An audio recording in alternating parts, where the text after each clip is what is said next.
1 रुपए की बात है, कोई ऐसा दुकानदार भाई है कि जो 1 रुपया ला के दे दे, कह दे बाबा जी कथा सुनाने का तो छिड़ा लगता है नारायण। सायंकाल फिर कथा, वैदिक विद्वान धन्यमय आचार्य जी को धन्यवाद दूंगा जिन्होंने, जिनके तत्वाधान में कार्यक्रम चल रहा है।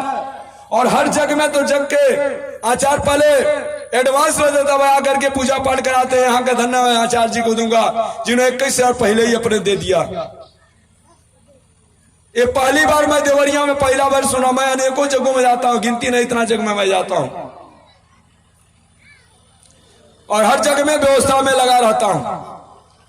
तो माताएं बहनों से निवेदन प्रार्थना है, कोई ऐसा सज्जन हो को 1 रुपया 2 रुपया 4 रुपया 10 रुपया लाके दान करे, माता रानी करे कल्याण सुख शांति।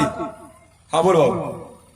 देखिए शब्दों का लगा चोट है, बबुआ के, बबुआ छोटा सा प्यारा सा बबुआ के जेब से निकला 10 रुपये का नोट।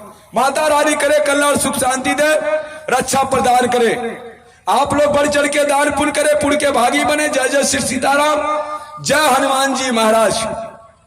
नारायण, जिनको भी हमारा कार्यक्रम घर बैठे देखना है, गोरखपुर चंचल व्यास चुनरिया वाले बाबा अपने YouTube में सर्च करिएगा, पूरी कथा ऑनलाइन चल रही है और आप लोग घर बैठे कथा को सुन सकते हैं। आइए भैया जल्दी दौड़ के आइए, जल्दी आइए, जल्दी, समय कम मिला है, जल्दी आइए। हाँ गुरुदेव, बस आ ही रहे हैं तुरंत। 1 मिनट अपने वाणी को विश्राम दूंगा। श्री राम जय राम, जय जय राम, जय जय विघ्न हरण हनुमान, मंगल भवनाय मंगल हारी, उमा सहित जय ही